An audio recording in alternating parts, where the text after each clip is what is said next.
Good afternoon, ladies and gentlemen. A quick time check. It's 2:47. At this juncture, we'd like to invite all of you to come back into the ballroom, and I believe you can bring in your drinks, your food, and your conversations into the room. Please come in on time, and we hope to start the second half of the Singapore Maritime Week 2023, a very exciting maritime dialogue that's coming up. So please help us to bring the conversation into the room with your food and drinks, and we can start on time. So thank you all for your cooperation.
Hello there, good afternoon, and thank you for coming back so promptly into the room. For those of you who have been waiting, we want to respect your time as well.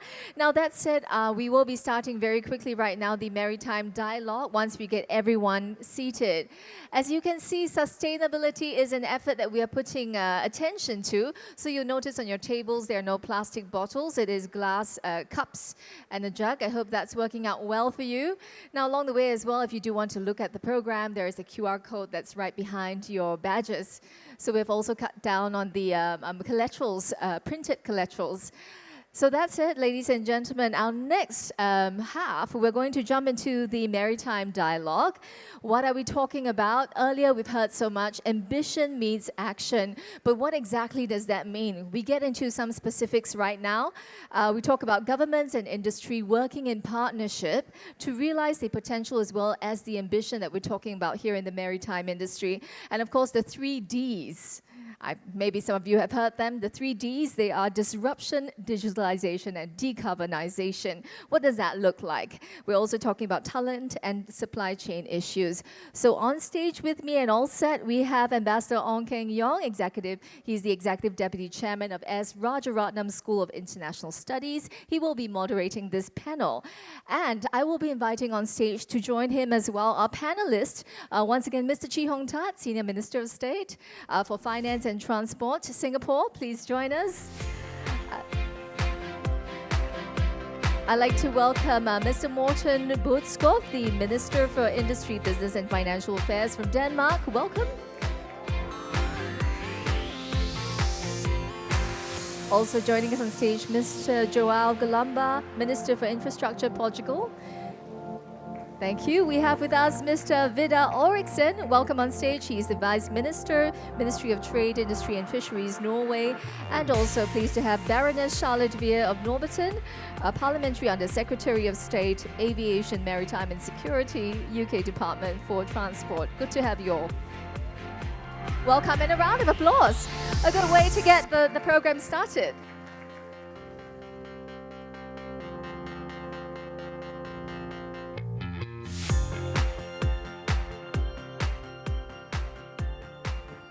Well, all set. I'll now hand the time over to you, Ambassador Ong, to take us through the panel. Over to you. Thank you. Welcome back from your tea break. I was a bit anxious because they told me I must finish on time, but they never say starting on time, which means 5 to 10 minutes of our panel's time had already been taken away, right? So I feel very unfairly treated now. Yeah. Well, ladies and gentlemen, we have this very interesting dialogue session. We have several ministers. You have been introduced to them. Yeah. And our working team has come up with some questions. So what I thought we would do is that, in line with this idea of keeping time, we will go quite quickly into the substantive part of our dialogue. And my proposal is that I will pose 5 different questions, and then I will point out who would try to take a stab at it. And each of them has only about 3 minutes. Yeah, I was talking to Baroness Charlotte. She showed me her notebook. You see the notebook? Yeah, I say you cannot read the whole book. You can only read 1 page out of the book. Yeah. But the rest of the speakers, please bear in mind the time. We will try to answer the question first, and if there is more time, we can do a bit of the what I call dancing around the fire. But let's answer all the 5 questions that we have, and then we get on with what other things we can do. So, as you know, this is a very what I call demanding agenda. We have this idea of ambition meeting action. So one of the things that we will do is to zero in on the first questions. Yeah. As you know, we are talking about all this idea of partnership with the government, the industry, and whoever else can contribute to whatever we do. So now, I'd like to pose the first question to our Singapore Minister to get his readout on how he proposed to go forward with this idea of ambition meeting action. What are the likely challenges or difficulties we encounter? And then we take it from there. Minister, please. Thank you, Ambassador, and very good afternoon, Excellencies, ladies and gentlemen. We touched on some of the challenges that the global maritime industry is currently trying to tackle. And I think if you look at it, you can summarize these under the 3 Ds. Disruption to global supply chains, digitalization, and decarbonization. So one of the key impediments, I think, to taking action to deal with these challenges is actually to think very short term. So if you just think about the here and now and you don't set your sights and your focus on the medium to longer term, then you will conclude that you don't have to take action, because many of the challenges that we face, actually nothing will happen in the short term if you do nothing, right? You won't face the consequences. But the consequences will come later in the medium to longer term. And so even if we are not affected, our children and our grandchildren, the next generation, will be affected. So we've got to ask ourselves, what kind of world do we want to leave behind for future generations? Do we want to leave them a better place, a better world, a better future than what we have inherited from our forefathers? And if the answer is yes, then I think we need to take action now. We may not have all the solutions. Some of these are still under research and development. Some of the innovations, some of the solutions are still not yet finalized. But through international collaboration, I believe we can find a path forward. I would like to suggest that perhaps we can focus on 3 areas, Ambassador. First is to look at technology, because I think that's a key enabler. Second is to look at talent development, because that's so necessary for us to be able to mobilize the workforce and stakeholders to work together. And lastly is to see how we can build stronger trust. So the 3 Ts in response to the 3 Ds. So first, on technology, I think this is something which we need to double up our efforts to invest in R&D. This morning, I had a chance to meet the Norwegian minister, and we had a good discussion on how Singapore and Norway can further strengthen our collaborations in R&D. We have established this for many years now, and we want to see how we can take this further and look into areas where we can share best practices, we can encourage our research institutions and our students and our companies to work together. And I think if we do it well, it is not just benefiting Norway and Singapore. We could look at some of these as path-finding solutions that could also be scaled up to benefit other parts of the world and other players from other countries. And it will bring positive growth opportunities for our companies, because when we embark on these endeavors and we find new solutions, they could become new products and services that our companies can also benefit from. The second area is talent. I think Minister Iswaran also touched on this in his speech. Now, talent is very critical, because if we don't prepare our workers and our people for these changes, and the changes come, I think everybody will be overwhelmed. So we have to start now. We have to prepare our young people, attract more of them to join the maritime industry, understand the very important roles that they can play, and the very meaningful purpose that they can serve if they join us. And I think this is something which can speak to a lot of young people.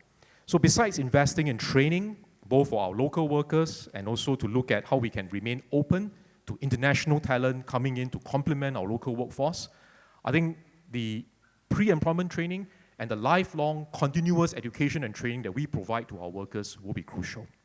And I want to take this opportunity to also highlight that tripartite partnership between the government, employers, and the unions will be crucial to be able to do this. Which then brings me to my last point on trust. Now, trust, domestically, of course, our key stakeholders, the tripartite partners, we need to work closely together. But trust is also about international effort. How do we build that trust internationally? The IMO Secretary General, Mr. Lim, spoke about how we can have a higher ambition. He also spoke about how we can put together like-minded countries to support this set of plans. And I think to do that, we need to make sure we leave no one behind. We need to make sure that what we put out, there's level playing field, under a rules-based multilateral system like the IMO. Thank you. Thank you, Minister. Over to you, Minister Morton. Thank you so much, and I just want to start by thanking you of, arranging this huge event here. It's truly a pleasure to be here in Singapore, and I really look forward to productive days and interesting discussions where we can move it, perhaps the discussions, not only the discussions, but also pathway to come closer to what we need to handle this here, a global agreement on these issues here. Because, as you know, shipping accounts for 3% of total global greenhouse gas emissions, and there's, seen from a Danish point of view, there's absolutely no doubt that we have to do more. We have to do much more. In fact, if we want to reduce greenhouse gas emission. And seen again from our side, we have to do it because we have a commitment to fulfill the Paris Agreement, and there's no doubt that shipping is a part of the challenge and also, of course, of the solution. I'd like to stress just 4 main points. Firstly, it is important that we reach an agreement within the IMO, reach an agreement on climate strategy. We must set a strategy and hopefully also agreement for neutral shipping in latest 2050. This is the way to, of course, to achieve our goals, and we must set ambitious goals because we need to reduce the challenge that we are facing, and we need to do much more, as I said, to reach the goals set in the Paris Agreement. Second, when it comes to regulation, there's no doubt that we need to agree on a new direction for global regulation. Huge discussion right now is alternative fuels. Is it possible? Yes, it is possible if we want, and if we set a clear target for it, it is absolutely possible. Thirdly, we need transition, but it needs to be fair and just, and it needs to be a transition that everybody actually can follow and have a realistic way of following. So also seen from a Danish point of view, it is extremely important that the framework that we draw in a new agreement will be a framework where everybody can see themselves in that and no one will be left behind. But saying that is, of course, extremely important. How to do it is even more important. So that's what we need to use our time on, is to find a way to that conclusion. Finally, as a 4th point, it is important, as also other mentions, that we work in partnership. Government and industries work in partnership, especially here. It's extremely important when we look at the challenge that we are facing. In Denmark, we have a high degree of collaboration between government and industry in the fields of new green tech possibilities, decarbonization, and also digitalization.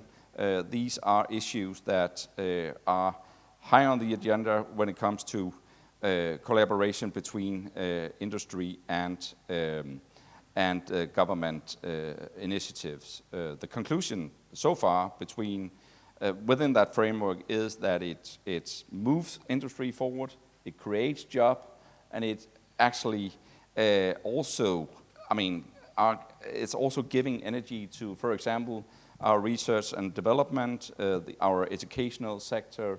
So collaboration between government and industry is not only good for industry, it's also good for, so to say, the society as a whole.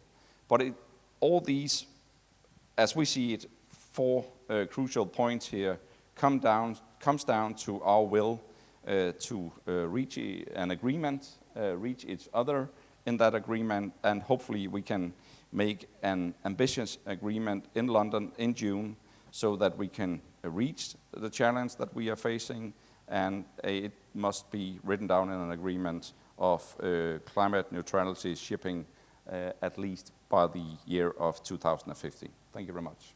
Thank you, Mr. Morton. I will now move on to the second question.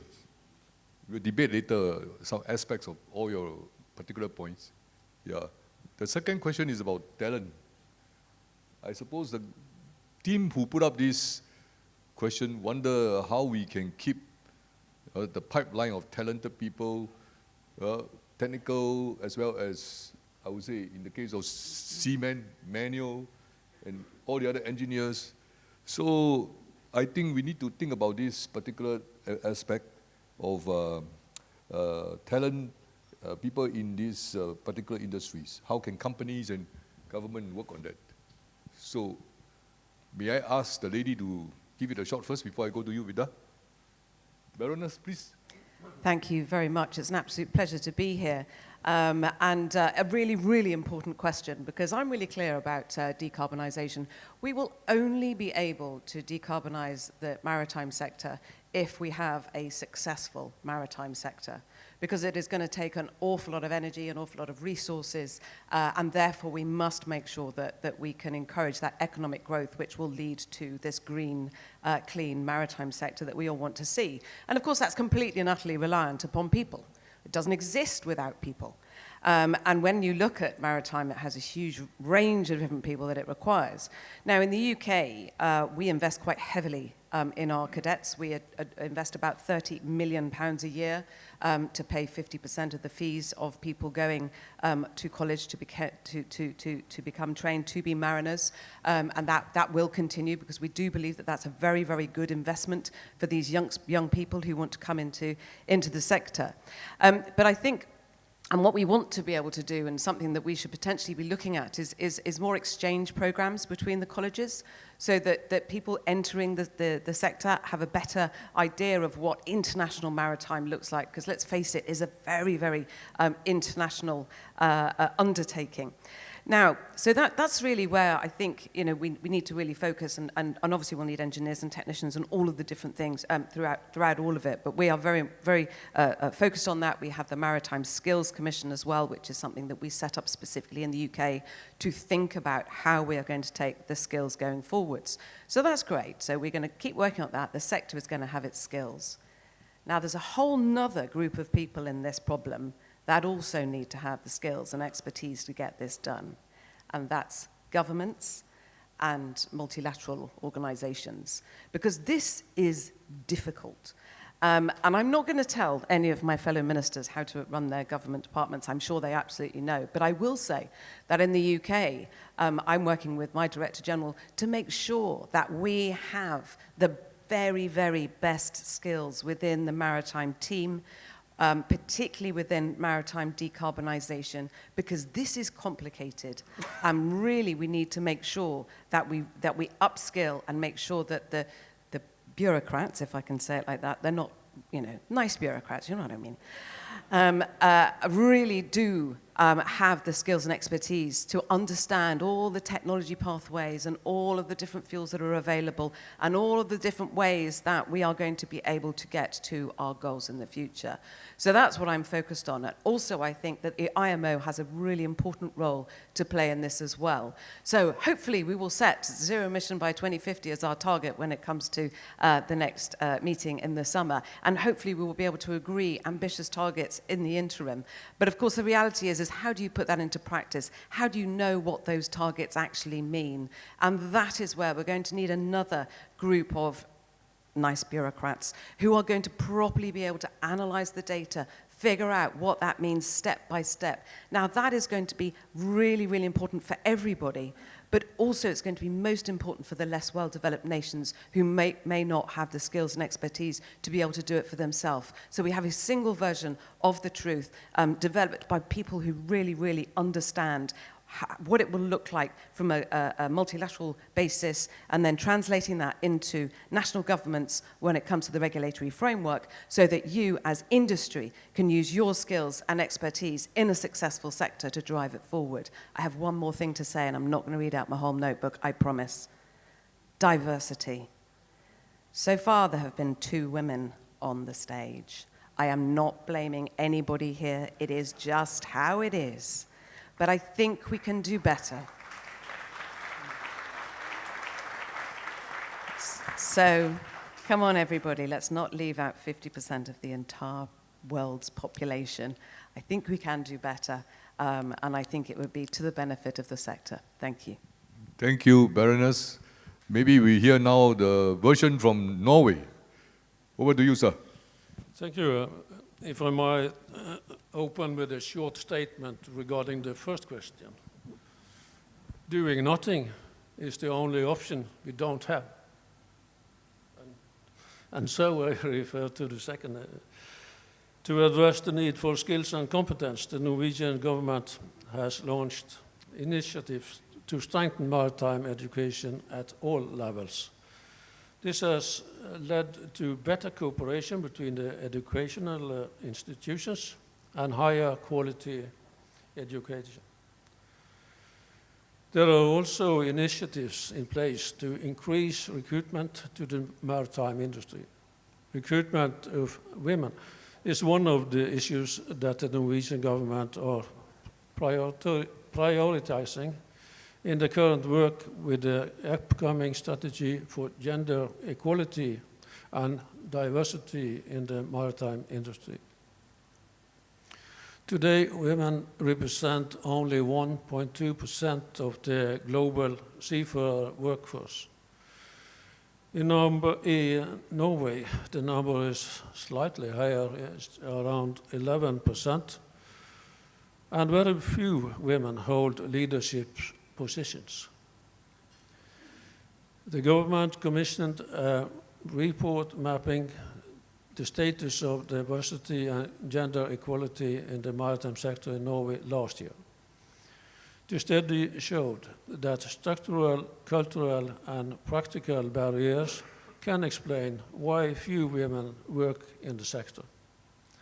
These are linked to recruitment strategies, working conditions, attitudes and work environment, harassment, availability of necessary facilities, appropriated seized equipment.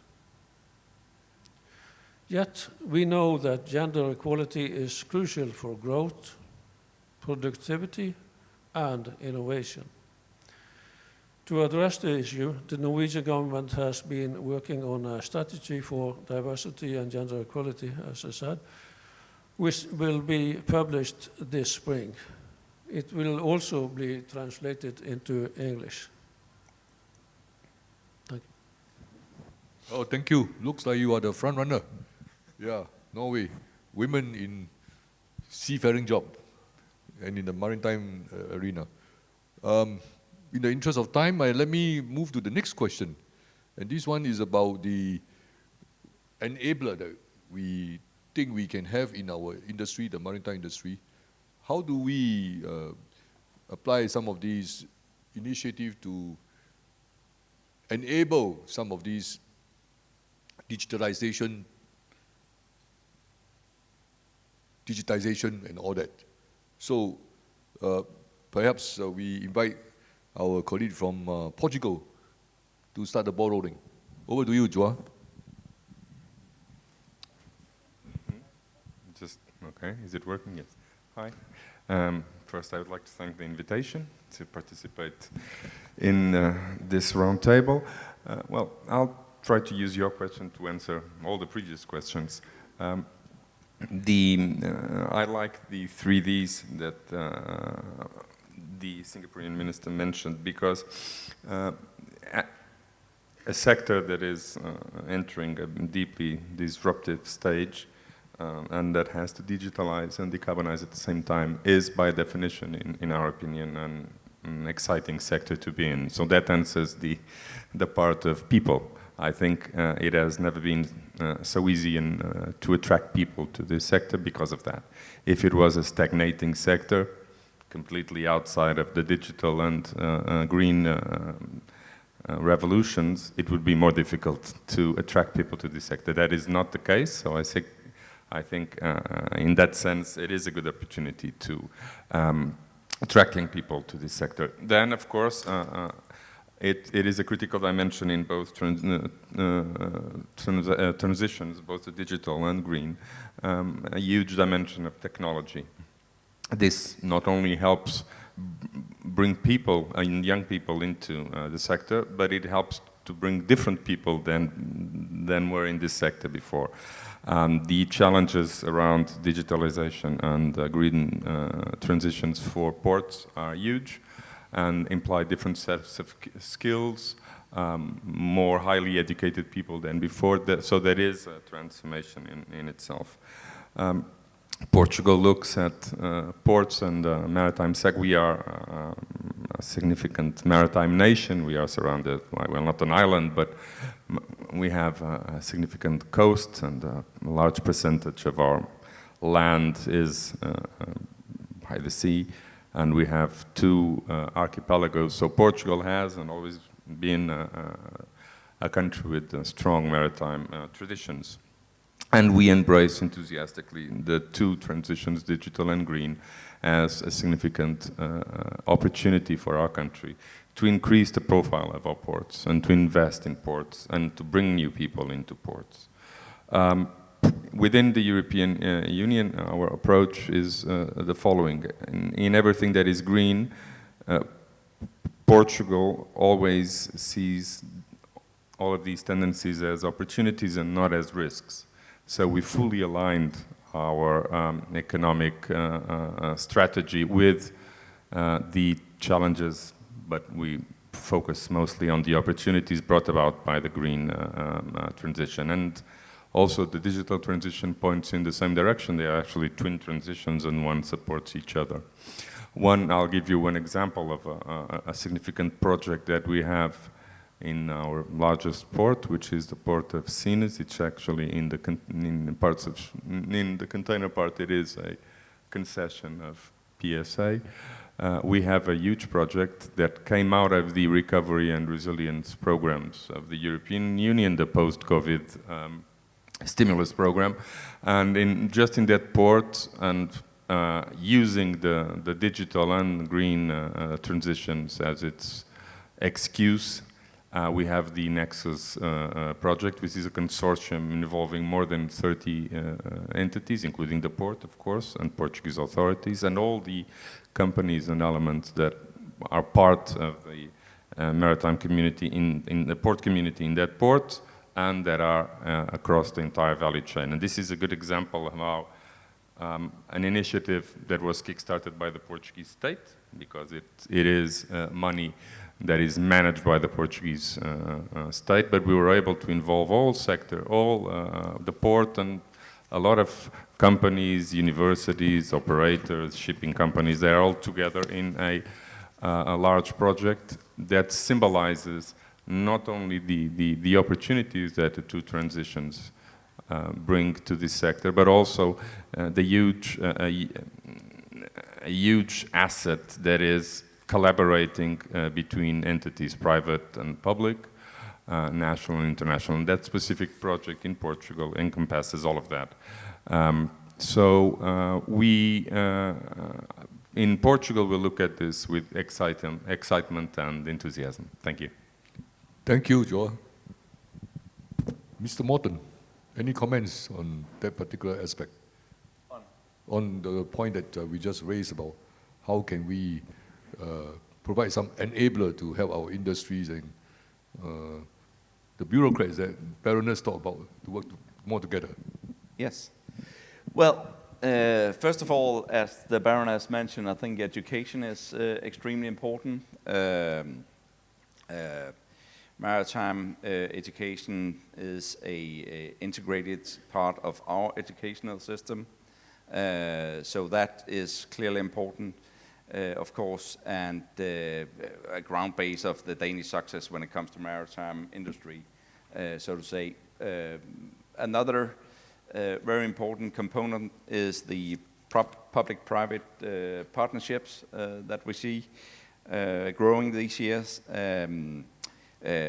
We have an ambitious agenda, not only in Denmark, to create public-private partnerships around shipping and the shipping industry, but also, bringing it to the public-private partnerships to an international level.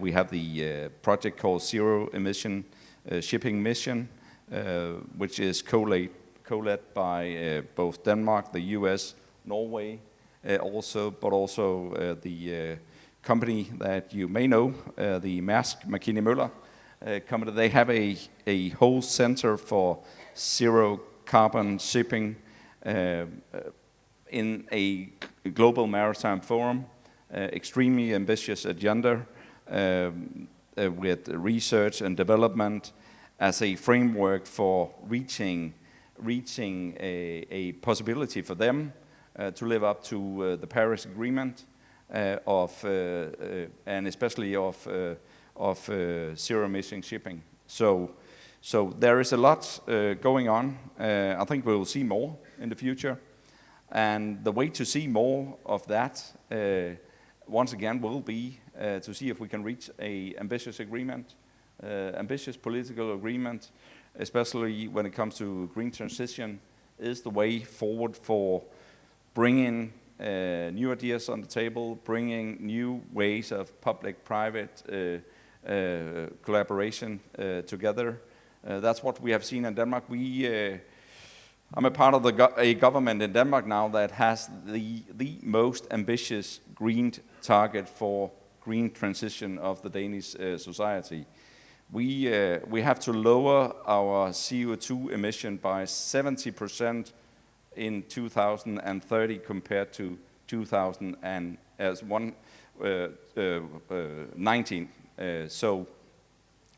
And we are able to reach that. A vital component in reaching that is public-private collaboration and partnerships, and I'm glad that we have brought it to an international level with good partners now. Yeah, maybe Norway, you can add on to what you just heard about this particular effort. Shipping is an international, global business, and we fully agree that we have to have international rules, also for emissions and for promoting green shipping. I think I stop with that. Okay. Well, yes, SMS Cheong Tak, please. Thank you. I just wanted to add on to what fellow panelists have shared, that one of the key enablers to allowing digitalization is, of course, the connectivity infrastructure. So we want to make sure that our port will have these facilities. And so, of course, in Singapore's case, being a small, compact environment, it's easier for us to do this. But this is something which we are investing in to build 5G connectivity within our port waters. And it's an ongoing project. Our aim is to finish this by 2025.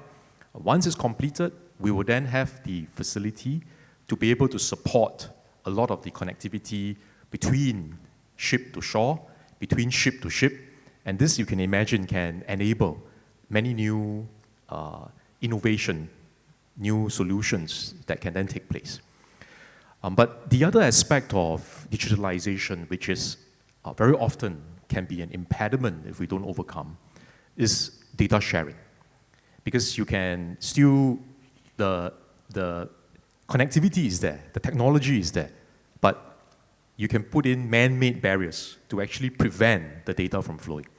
So this is another area which we hope to be able to overcome, working together with other port authorities, including the green and digital shipping corridors that we have embarked on with various partners, but also I think between ourselves, port authorities, and commercial players, industry players. because this is something that will benefit the industry too. But we need to find ways to be able to unlock the barriers to enable data to be shared, still respecting data privacy, still respecting confidentiality, but to enable a more seamless flow of data. Baroness, you want to add to that from the UK perspective? Go on then.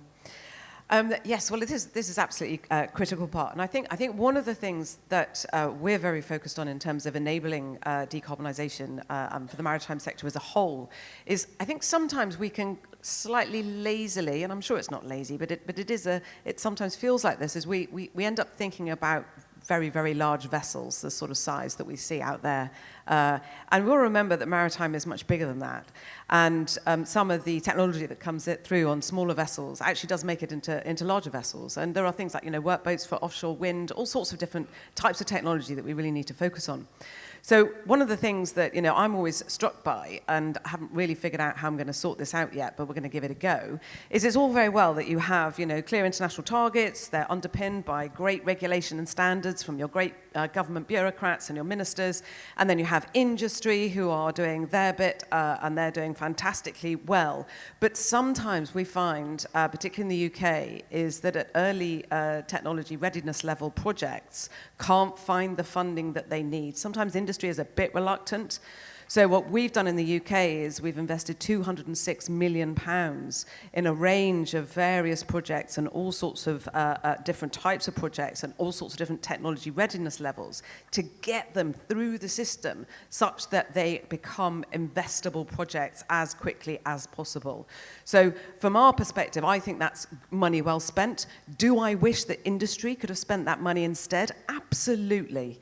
But I still believe that it was the right thing to do. And our latest round of funding, which is £77 million, was oversubscribed at least 4 times.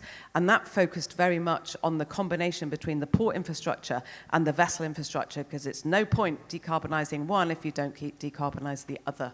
So that, for me, is a key enabler, is sometimes government does have to step in where industry is reluctant to do so. So not bad, what? The bureaucrats actually can pull things together.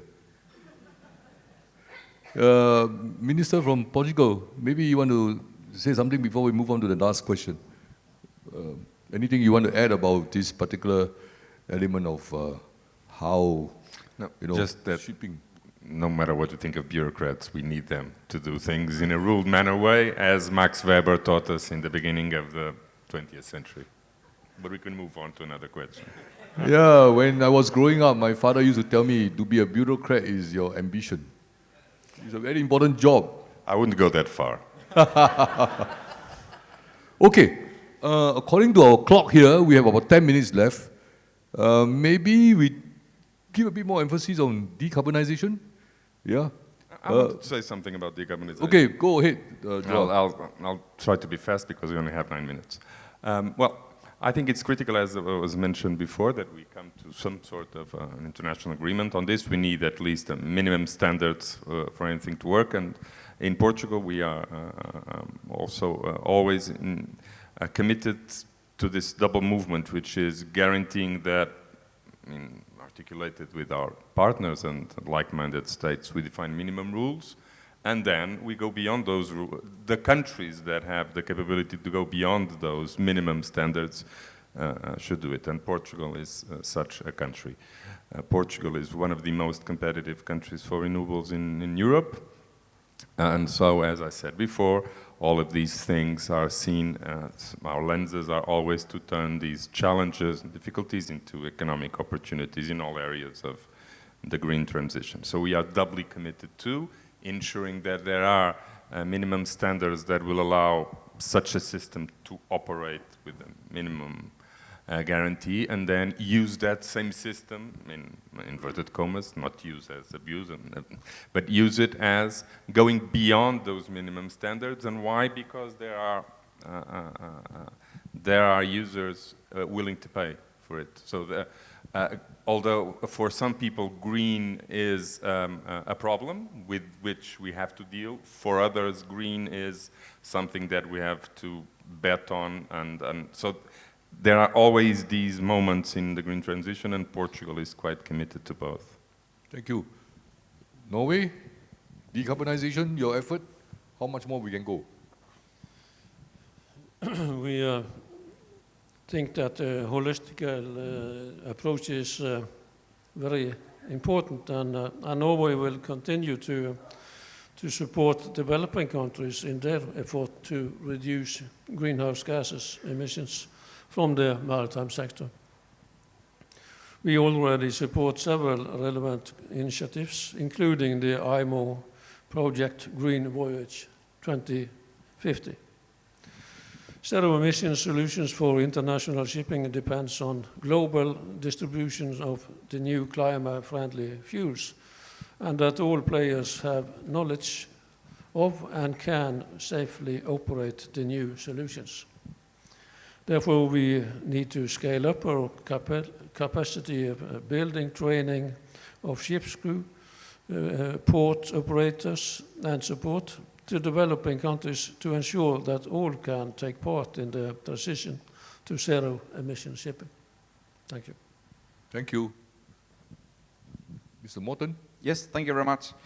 Well, I think in order to decarbonize our shipping, I think it's important that we have to invest in the entire maritime value chain, from renewable energies, port, as mentioned here by my Norwegian colleague, bunkering infrastructure, and a number of other things.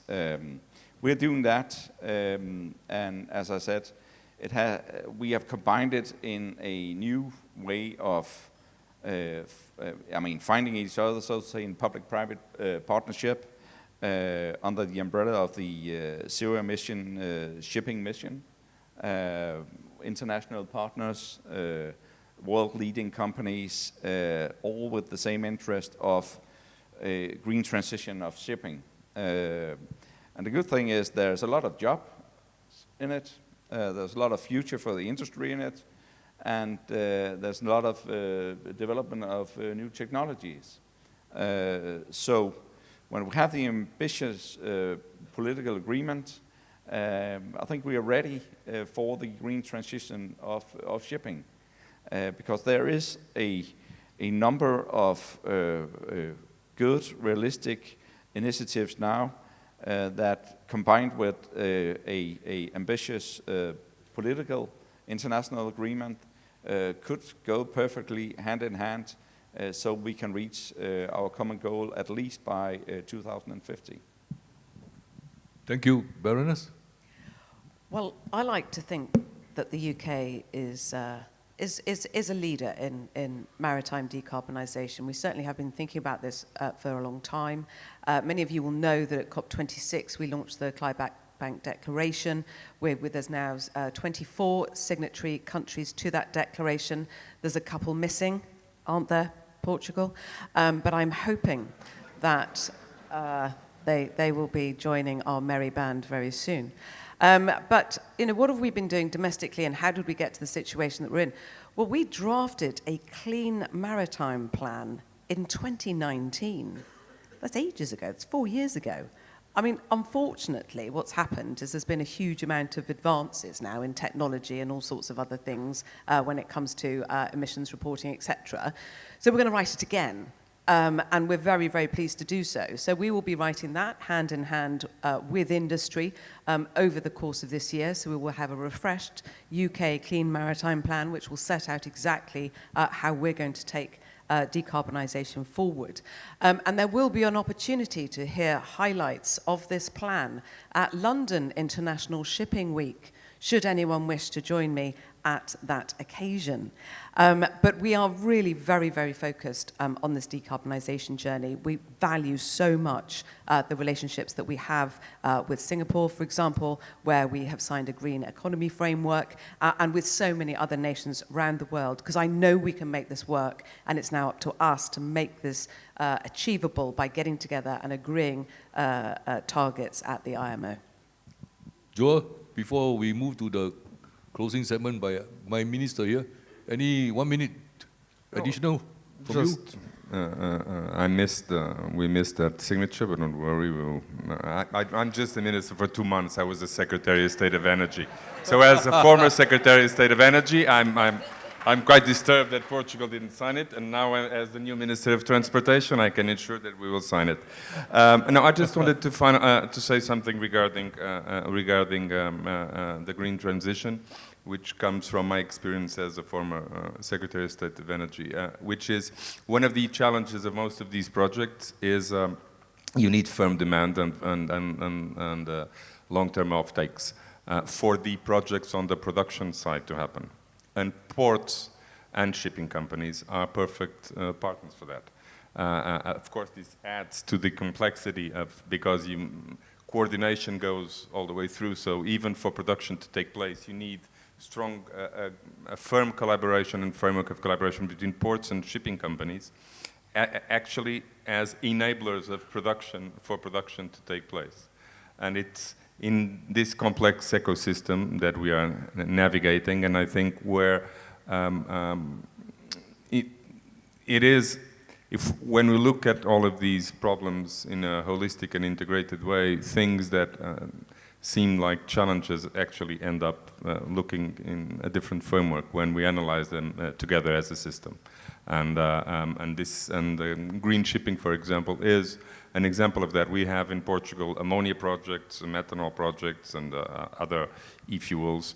And for them to start producing, they need offtake agreements, so demand targets, and some countries or companies going beyond those targets is critical for that production to take place. Thank you, Minister Siontak. Thank you, Ambassador. I won't repeat some of the points that the other panelists have made, but just maybe to share two thoughts on decarbonization. First is that we can see the process a little bit like how we want to improve productivity in our industry, in our economy. It is a never-ending work in progress.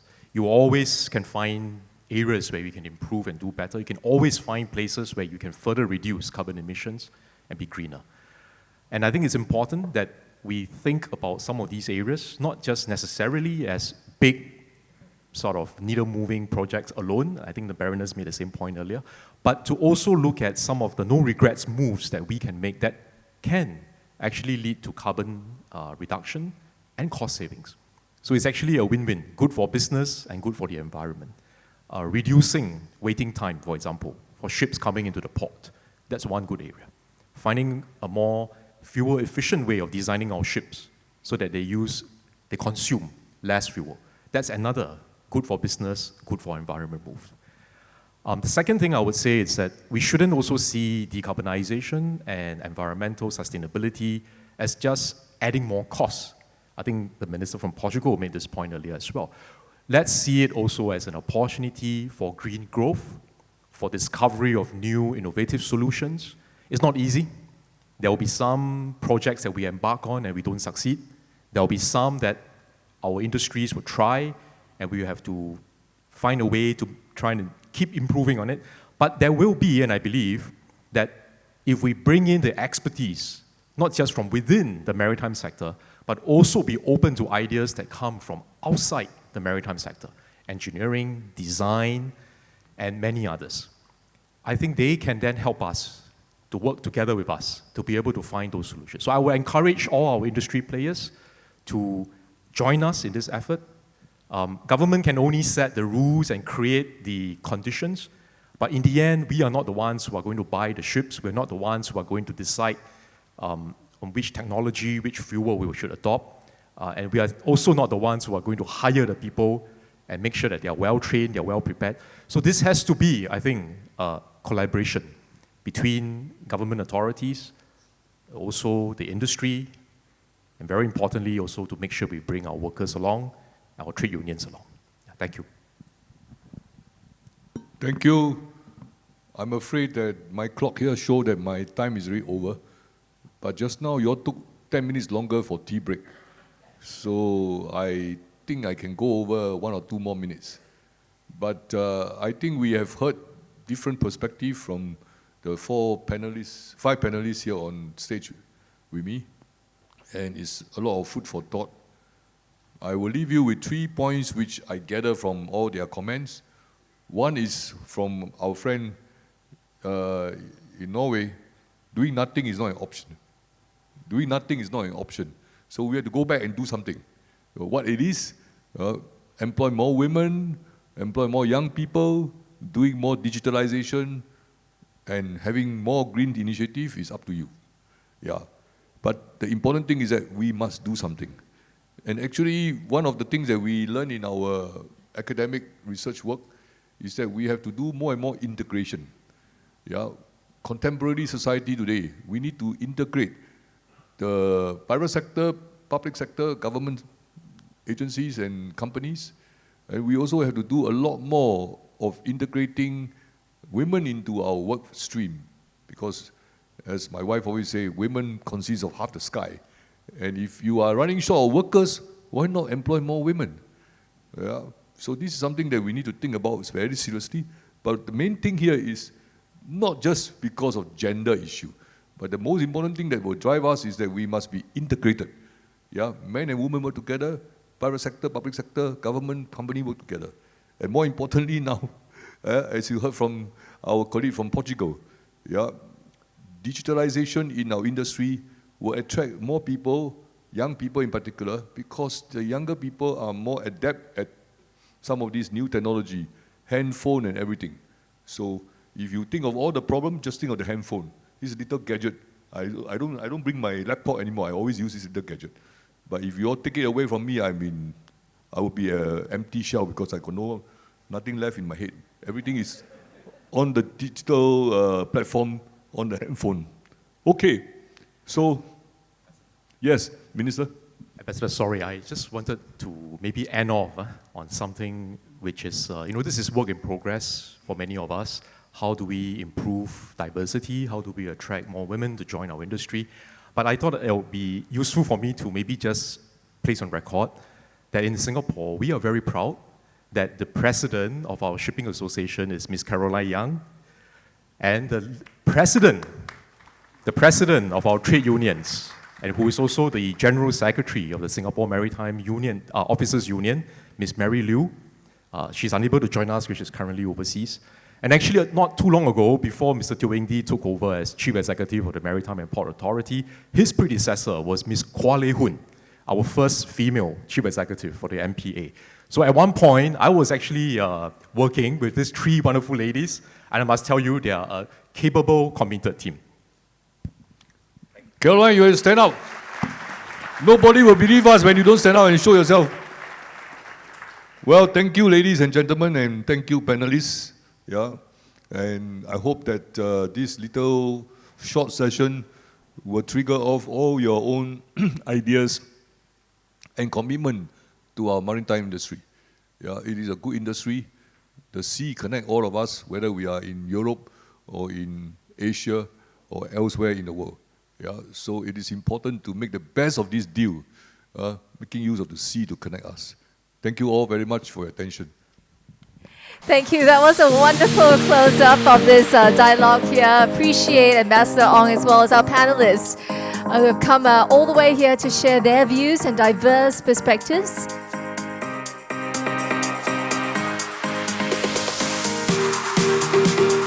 We are indeed all connected, not just by the sea, but just in the sense that we are working together today. And of course, none of what we're talking about is going to be achieved by one party or two, but rather a collaboration, a system, an ecosystem that we are all sitting right here in this room. And hopefully in the next couple of days, that allows us to have more of these necessary conversations.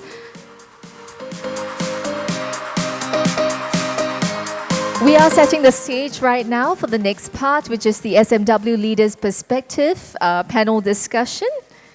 And for this part, it is interactive, so we will be having Pigeonhole.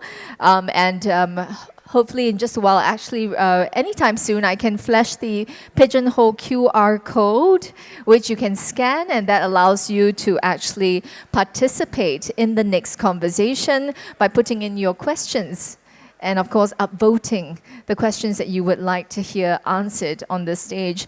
So just go ahead and scan the QR code, log into that URL if you'd like to as well, and the passcode is SMW 2023. It's a good time to take this minute to just stretch and take a couple of deep breaths to distill what we just heard earlier, and of course prepare for the next panel that's about to take the stage.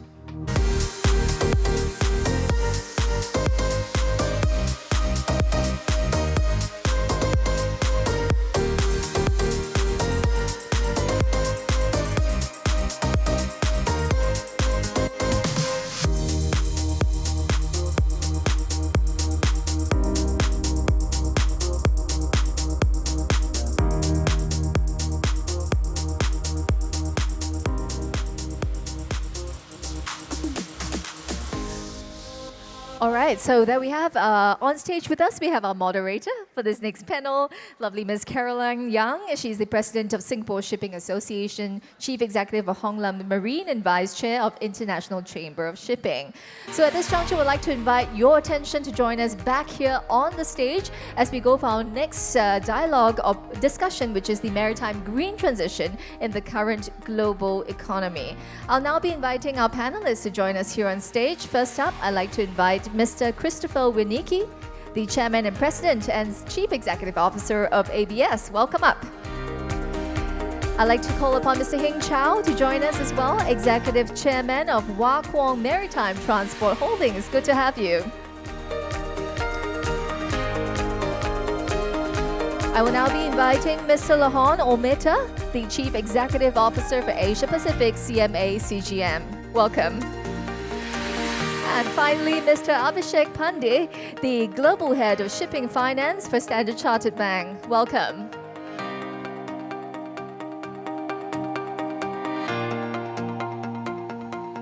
Shall we sit down? Wonderful. We have our panelists and our moderator now all ready to take this next panel session.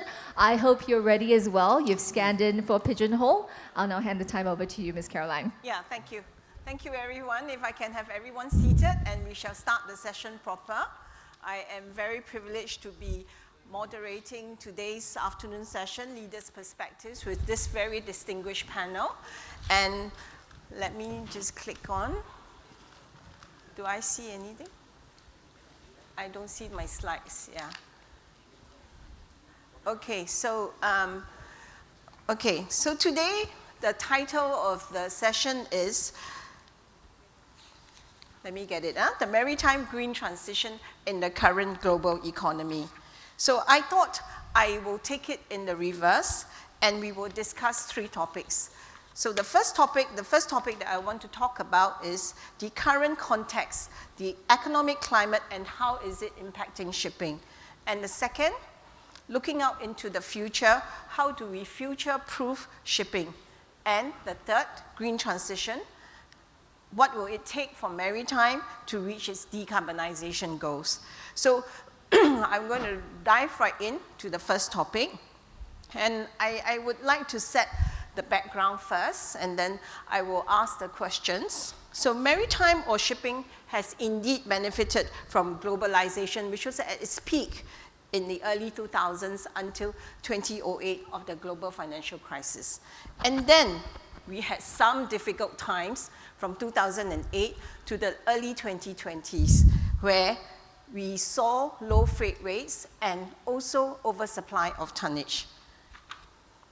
And only in the last few years before 2020 that there was actually discipline in the new order book, and therefore less tonnage for the market. Actually, I read somewhere that in 2008, there was one new build for every 8 existing ships, and in 2019, there was one new build for every 60 existing ships. Then we go to the pandemic of 2020, and thereafter, Russia-Ukraine conflict. And actually, the shipping industry benefited from these volatile and disruptive times. And it was also due to the pandemic and the geopolitics between China and United States that we see many different blocs that seem to be forming. Many economies are now looking at China+1, just in case, instead of just in time, for supply resilience, we are also seeing increasing regulations on the shipping industry that we will see in inefficiencies to comply with the emissions restrictions.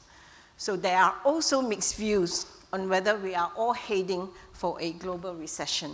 So taking all these as the backdrop that is affecting shipping, I have 3 questions for the panelists. I'm going to flash the 3 questions at the same time, and will ask each panelist to give their view on any focus that he wishes.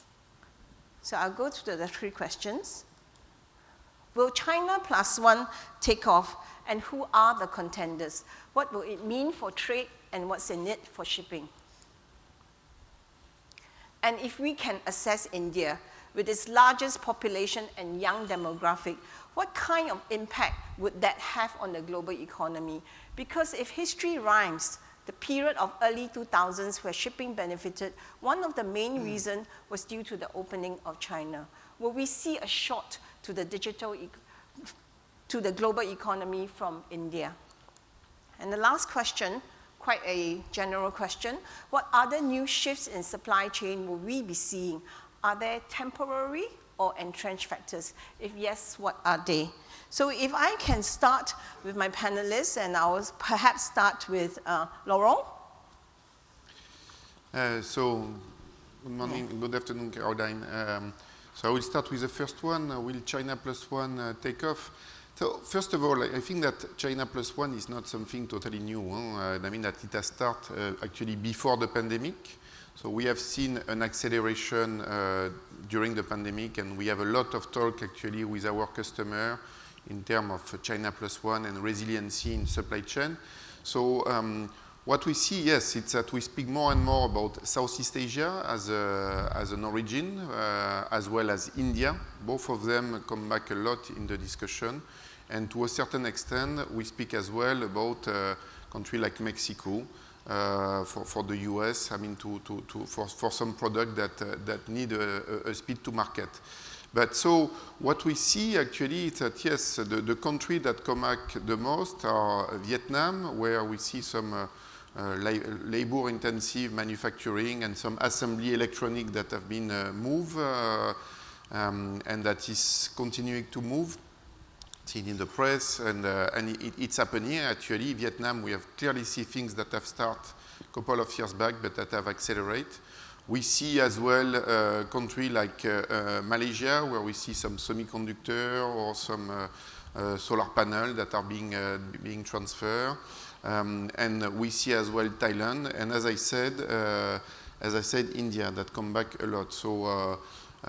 What does it mean for shipping? Is that obviously we follow that very closely, and we adapt on a regular basis our network to cope with this new pattern and new change. So we are diversifying our service in Southeast Asia.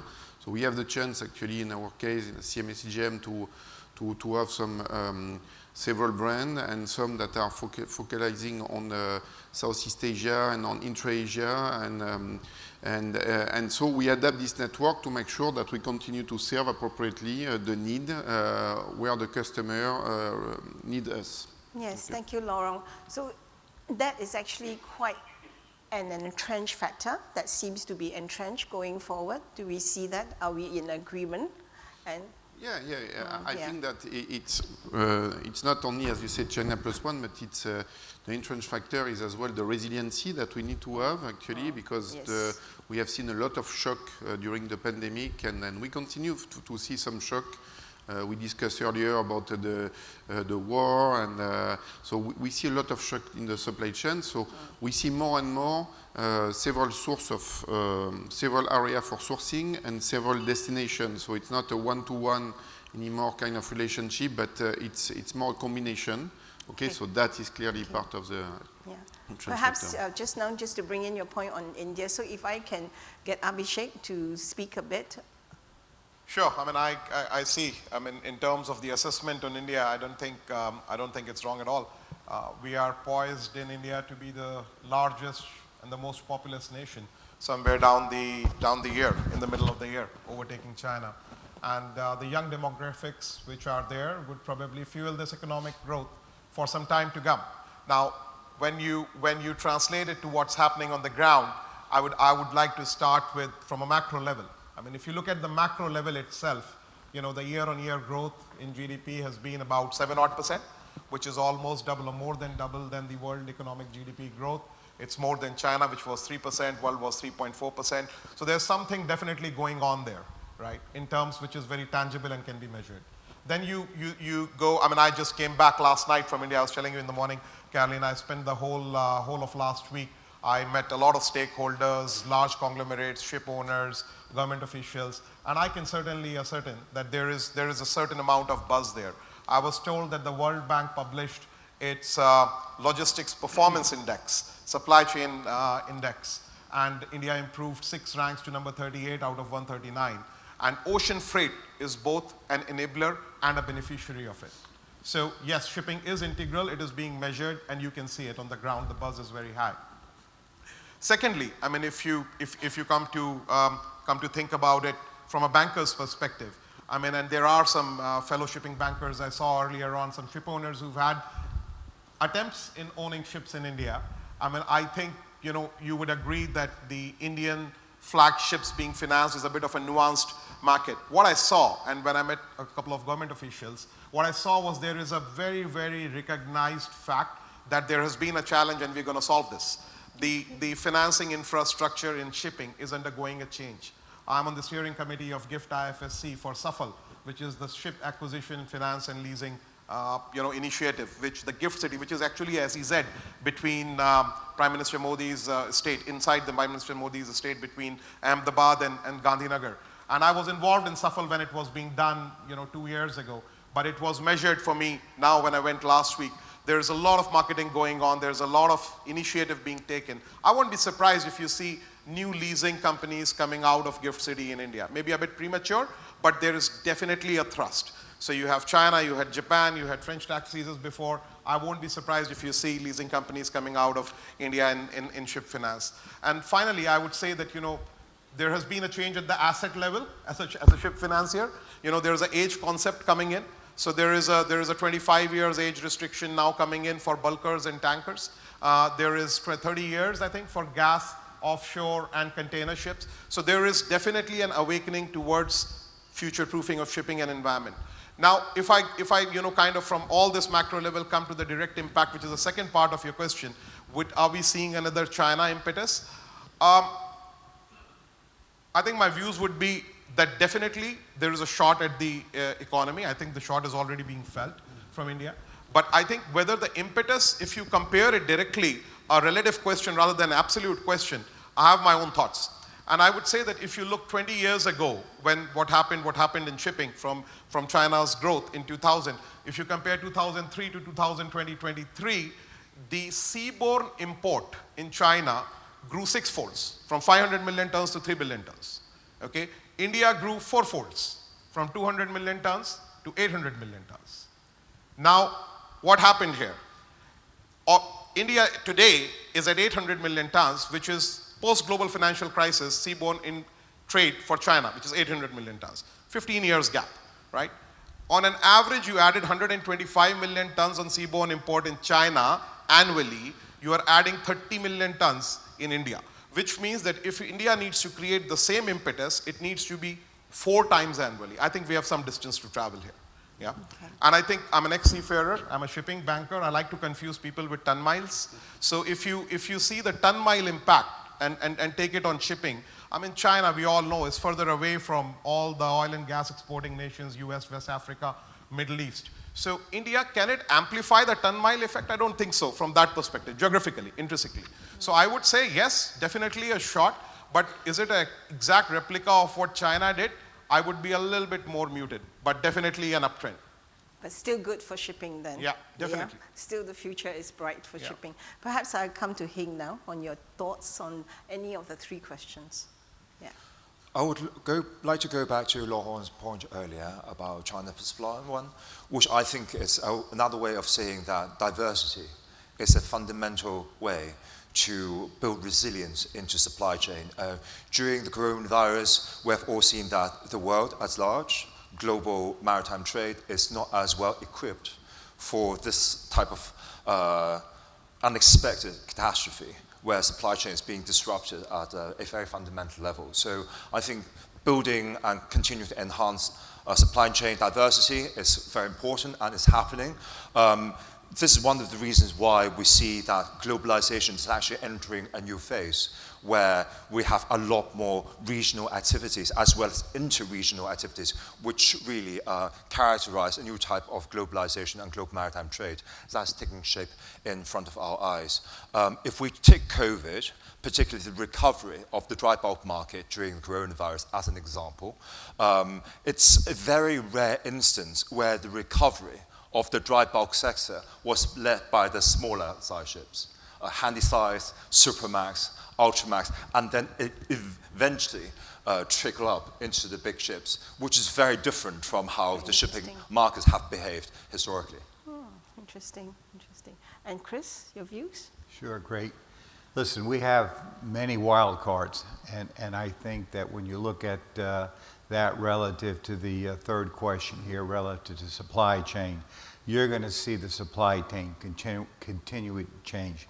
It is not temporary. I mean, this is now moving into a continuous process. You have everything from geopolitics to right now we have, quite frankly, energy security versus energy transition. We talked about COVID. COVID was as much a disruptor as it was a catalyst. We've got a threat of a global recession. We've got rising costs. Now you put on top of that digitization and decarbonization, and we are clearly in the early innings, I think, of a decade of change. And that is a decade of change marked by everything from a new language of shipping, which is dollars of CO2 reduction in greenhouse gas emission per ton mile. It is marked by new boundary conditions, everything from safety to availability and scalability to essentially infrastructure. New global shapers, we mentioned regulations, new technologies, new technology readiness timelines. So all of these are basically driving us towards not just near-term supply chain issues, and we see those already right now. You've seen these in port congestion and so forth, but they're also driving us to much longer supply chain changes. And I'll just give you one example, which I think is actually quite interesting. When you look at kind of where shipping fits into all this, you know, shipping really has two stories. The first story is shipping for shipping, which is the decarbonization of shipping using alternative fuels. But the other story is shipping for the world, which is basically how are ships going to be value enablers? How are they going to carry those hydrogen and carbon molecules as cargo going forward? That in itself will have a significant impact on future supply chains, because that in itself begins to create essentially a new circular economy. Yeah, thank you, Chris, for that quite food for thought. And from this topic, I gather that there are quite a lot of opportunities. Actually, I see more opportunities, definitely challenges and all the uncertainties, but actually I see a lot of opportunities for the shipping industry. So if I can now go to the next topic, future-proofing of shipping. So I really need to bring this topic in because I am a ship owner myself. So we are really known as an industry of booms and busts. A typical curse of this industry is we do not know how to reel in our appetite for new capacity. And when we had the boom in the second Q of 2020, and when you speak to the container guys, a common refrain is that this high freight rates is not sustainable. They know it. It is also common sense that any new building has a lead time of 18 to 36 months. We all know it. But we saw the new order book at, again, an unprecedented level. It is really a case of fear of missing out. And as a ship owner, I'll tell you, I have that same fear. And I'm already thinking, if I don't build now, my competitors are all announcing their new buildings. If I don't get into it, am I going to miss out? But you see that the freight rates have reversed. So perhaps I will put Laurent on the spot here. Yeah. because he's a container guy. So as congestion eases, how are container carriers planning to address managing the large tonnage ordered during the boom years of the pandemic? And how do you see the market heading? Thank you for the question. No, but I think that, CMA CGM is an entrepreneurial organization, so we are very optimistic, and so we want to invest into the future. And actually, as Minister Iswaran said, there is still growth in the world. There is about 3% growth that is expecting, so that means that we still expect that the container ship and our industries continue to grow moving forward. So that is one, okay. Two, there are more and more regulation when it comes to shipping, and we want to make sure that we are ahead of those regulations. I mean, so typically, with the new CIE and the new regulation, the ship will not be able to operate in the same way that they operate today. I mean that the existing ship will have to go slower for some of them. And so there is a need for new vessel with new technology and new capacity in terms of fueling. Can be LNG, can be methanol, and potentially tomorrow ammonia. So we need to anticipate that, okay? And typically in our case, this is what we do. What we don't take into consideration is that will be as well some scrapping of vessels that will offset at least part of those additional capacity. So yes, there is a lot of capacity, but we are in industries that have been growing and that will continue to grow. And all the trade are not operating at the same pace. Typically, we see that intra-Asia is developing faster than some other trade, than the classic European or US trade at the moment. And some market like Latin America, like Africa, will continue to develop. So yes, there is some anticipation, but we remain optimistic and about the other factor that will balance part of this increase. So as to say about the market, it's a complex question, but as I said, we believe that there will still be growth, and that those elements will balance actually the increase, part of the increase in the capacity. Good to hear that optimism. So perhaps I'll bring to Hing now, and to give your perspective on the dry cargo and tanker segments, because I think we all have to thank the container boys for taking up all the slots in new building. So on what are your views on the seaborne trade, the fleet expansion against the current economic outlook? Generally speaking, I think the appetite for new buildings in dry bulk and in tankers is relatively moderate. We have seen some new building activities, but nothing really to make us too concerned. I think demand and supply, despite a relatively, I hesitate to use the word gloomy, but not too optimistic economic outlook globally. From a demand-supply viewpoint, I think shipping for dry bulk and tanker sectors remain relatively healthy. I was in Posidonia last year, just under a year ago, and despite a booming dry bulk market time, the prevailing sentiment and agreement I heard during all the panel discussion as well as in private conversation is that it's a time to dividend out and just enjoy the good time and ride on the assets and optimize the use of assets rather than to rush into new buildings. And I think nothing has fundamentally changed. The market is not as good in dry bulk. Tankers, of course, is reversed because of the situation in Ukraine. Prices, in the meantime, have really gone through the roof in terms of new building prices and in a hyperinflationary market. And given all the uncertainties in environmental regulations, I think owners will think twice, 3 and 4 times before they place any order. Thank you. Perhaps that will, actually, if I can, I think, Chris, you wanted to say something? Yeah. I wanted to say that in terms of future-proofing, actually, when you look at it, irregardless of sector, in general, 70% of the problem, obviously, is in the fuel selection, but about 30% actually is what I call low-hanging fruit, which about 15% of that is in how do you use data to optimize the performance of the vessel, weather routing, and so forth to reduce the CO2 footprint.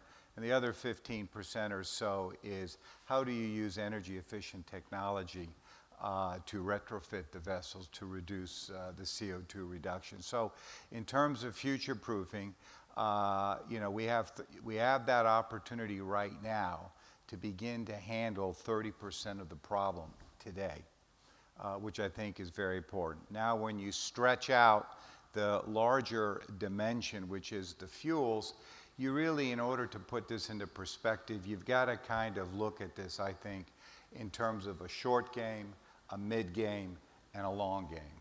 And of course, these are going to be impacted by all sorts of things, by the way, including engine availability and looking at availability and scalability of fuels. And what we see right now, and is evident actually in the order book, relative to the short game today, you're talking about basically LNG as a fuel. And people say that that is a transition fuel, but quite honestly, it's also a fuel in transition. You have methanol, and you have experimenting going on right now with biofuels.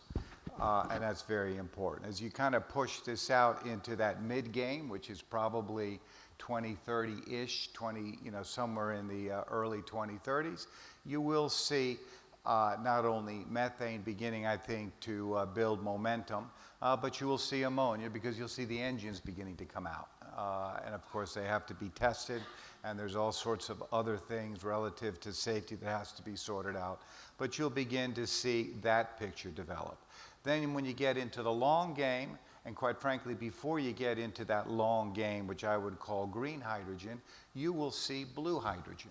And that's where carbon capture becomes very, very important in our quest to get to net zero by 2050, because you will see that you need blue hydrogen because as a bridge, because you're just not going to have enough green hydrogen moving forward. And then I will challenge everyone by saying there's even a longer game, which is the potential use of nuclear relative to especially now the commercial grade nuclear technology. So you have to kind of lay that, and of course you've got other swim lanes, you've got bio-LNG, you've got biofuels, you've got whole generations of e-fuels. So there is really a timeline that we really need to take a look at as we begin to look at what are those options for future-proofing shipping.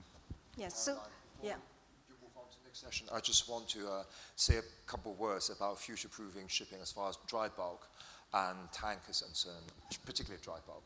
I think at this moment in time, for a lot of dry bulk ships, particularly those of the smaller sectors that tramp around the world, where the supply chain is far more uncertain than if you are a VLOC owner, basically moving iron ore between Brazil and China, the supply chain uncertainties are paramount. And therefore, as ship owner, we have to be flexible in the commercial decisions we make. Rather than committing to one fuel solution or the other, I think the likelihood is that we're looking at a multi-fuel future, where flexibility, as well as considering the possibilities of carbon capture, as well as other combinations such as carbon capture with e-methanol, are potentially, something that ship owners would be well advised. Yeah. Okay, Chris? No worries. Just picking up on that, because that is a very good point. There are going to be a bundle of different types of scenarios. Fuels are going to be driven dimensionally by type of ship, size of ship, what the voyage route is moving forward. So you're going to see dimensional solutions. You're going to see hybrid solutions moving forward. There will be no single silver bullet, as we know of going forward. Yeah, okay. So actually there are quite a few questions that came in, and it has actually been answered. So I'm just going to allow the one question that came in. It's not being shown. Is it being shown? Okay. So actually the question was, will there be a dominant future fuel, which actually the panelists have already said it's not going to be a dominant fuel. There is going to be a multi-fuel. And how does that impact your vessel purchasing strategy for the financier? How does that affect your assessment? I think it is very clear, Hing has already said, that we have to be flexible. The solutions are going to be multiple and hybrid, and many hybrid in nature. Yeah. So listening to all the three panelists, Abhishek, if I can just bring you to, for some advice, because a good and sound shipping financier is expected to ride through the downs with the clients. We definitely hope that they don't take away the umbrella when it starts to rain. So how do you future-proof the financing of these assets? Are there strategies you can share with the shipping community so that shipping remains an interested area for the banks and the financial institutions? Bankers also need an umbrella. I mean, people forget that. But at the end of the day, you know, when the shipping markets turn, you know, the goodness and the soundness of any banker is acutely challenged.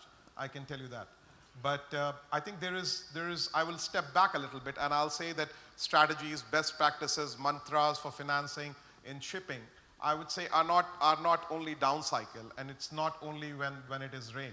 It can happen in bright sunshine as well, and that is where I believe that the engagement between a financier and a ship owner should be. What I'm trying to allude to is the pretext of the conversation that we had with respect to, you know, a boom cycle, a red hot market. I think the way to avoid and future-proof it from a financial's perspective is a very, very intense dialogue when even there is an upcycle or the markets are very hot. And I'm alluding to, you know, probably in last couple of years, we talked about, I think, Laurent, you have been the favorite here. So I'll take the example of the container ships, you know. We had probably, you know, 2 years of very, very good run. The average asset prices, if you compare over 20 years historicals, have been more than double. Now, in these times, we have been approached with transactions with 75 to 80% loan to value, with thinner pricing, you know, obviously because the market is hot, you know, balance sheets are looking much more healthy. You know, this is the time when you actually actively engage with your client and tell them, you know, you want to raise 70, 50, 80%, whatever it is right now at a very, you know, kind of an attractive pricing. But we also know what has already happened, that it is already at pre-pandemic level, and then you will leave the asset exposed and the loan underwater. So what I'm trying to say is that engagement is not only during the down cycle. I think if you have an effective engagement when the condition is what it is right now, I think you have a very effective solution for yourself and for the ship owner as well, and hopefully no one needs an umbrella. But should you need an umbrella, I think, you know, the three things that we focus on, and I'm talking as a lessor, financier, you know, ship investor, whatever way you look at, you know, right client selection. Now, size, irrespective of the size, you know, the client selection has to be with seasoned operators who can see and navigate through these down cycles. You don't need to be a 120 ship owner, and it doesn't guarantee you to be the best in street to weather that storm. We have historic companies, you know, with 100-year history, 56 years histories, who have done fantastic jobs, seen way many cycles than probably many of the large players today. They have survived. And I think clients selection is critical, and what we look for is intent and ability. And I will repeat, intent and ability, and in that order, to work with the clients during the life cycle when there is a down cycle. Then the second part is also an asset selection. We are sitting in Singapore, we've seen what happened during the offshore services down cycle in oil and gas, right? So I guess the asset selection and the financing structures did not match. The assets, the offshore assets, have very limited intrinsic residual value because they have very limited steel. Their main value is their contracts, the services they offer, the cash flows they can generate, and perhaps some equipment. The companies that weathered that storm and are still there understood it because they had extremely healthy balance sheets, very well capitalized, and did not really, you know, go for excessive lending on that. The banks who lost a lot of money also did not understand the nuance and replicated the blue water shipping finance structures into the offshore services structures, which actually resulted in a lot of rain, if I may say. And then the last part is also leverage, right, as a ship financier. You know, at the end of the day, there is very little understanding of risk reward in shipping. And especially from an owner's perspective, more often than not, as a lessor, as a financier, we are approached when the expectation is to take an equity risk at a debt price. You know, that's unfair to a banker because you want excessive leverage, i.e. if the down cycle comes, you as a banker are carrying a debt risk, an equity risk of the asset, a metal risk of the asset, and you are priced at LIBOR plus nothing, right? So that disproportionate risk and reward we stay away from. We advise our clients because it works in both favors. Because if you are not over-levered, you can see through the cash flows, you can see through the cycles, and you can keep the bankers whole. I also think you said last point, which I'll allude very quickly, where do you see the bank, how can we keep it attractive for the bankers? Yes. I would say that it also goes to one of the first topic. I'm thinking about it now, the last question on supply chains. When you meet I don't know whether there are any fund managers or asset managers sitting in the audience here, but as a fund manager and an asset manager, when you see, and when I've spoken to them, and we've been a lessor ourselves, we feel that shipping have probably the best shot that it ever had after the pandemic in terms of attracting the liquidity that they can, right? Because most of the fund managers, asset managers have seen that shipping is actually proven to be an unrelated asset class in their portfolio, which they did not have. Equities tanked, tech took a beating, it's still taking a beating perhaps, aviation took a beating, but in terms of real assets, shipping was the outlier, went on to the other side, and most of them did not have any shipping. So when you talk about it, of raising capital today, and you can demonstrate a track record, I think it's fairly attractive. You really don't need to be held hostage to bank financing. There are attractive pools at reasonable costs available with world's largest asset managers who are interested in this, which was not on the radar before, and doesn't have to be a PE investment. It could be anywhere around the capital structure. So it's a very attractive industry. Okay, I'm so heartened after listening to you. Completely optimistic. I always thought that the the financiers are not interested in shipping. There you go. Yeah. So, okay, actually there is one question that is in the pigeonhole that is for the shipping finance, and it says, would shipping banks continue to be the main financiers for future green ships, or would funds be the future ship owners? What are your thoughts? I would say, let me put some color to it first, right? You're talking about financiers for future green ships. Let's look at the McKinsey study, which basically we read, and let me scope the market for you, yeah? About $0.9 trillion are required for a transition, which is required in fuel and supply chain, okay, which is renewable energies, your other technologies that need to come. About 0.4 trillion is required on shipboard, so basically your engines, your ships, etc. This is all mapped to IMO 2050 trajectory. You take it to 1.5 degree trajectory, which is net zero 2050, you can easily increase by 50%. You're looking at 1.3 trillion, and you're looking at about 0.6 trillion. That's the market. Total ship financing market today is about $1 trillion, right? So if you look at the league tables in 2008, the total top 20 ship financiers gave $350 billion. Today, the top 20 ship financiers are $210 billion. I'm talking about ship financing, I'm not talking about future shipping. That's probably $17.5 billion on an average, down to about $10 billion. So funding gap, right? Per head, you could say. Now, that's the gap that exists on the back funding today on the banking itself, on the bank finance market itself. You load that, you are looking at a barrage of financing sources to almost double the financing requirement in this industry, given the future. Which means you are looking at bank debt, which is going to be very, very effective. You are looking at alternative solutions. Leasing has taken up a lot. It is about 8-9%. Chinese leasing companies are about 8-9% of, or 9% of current fleet, and about 10-11% of the order book today. So you've got alternative finance, you've got ship bank debt, but what three I see are going to be most critical are ECAs, export credit agencies, which are going to actually manufacture these ships, going to bring these technologies, have to give that impetus to their manufacturers, because this is, at the end of the day, quote, no quote, new tech, right? Then the second part of it is going to be the government participation, which I have heard in the last panel. I don't want to repeat it. But on the third side is also the adjacent industry players across. So ship owners touches fuel manufacturers, fuel supply chain providers, bunker providers. I would think that they would have to finance this transition into shipping as well. So these are the sources I see for future shipping. Okay, thank you. So in the interest of time, I'm just going to go to the next topic, because I only have 17 minutes left.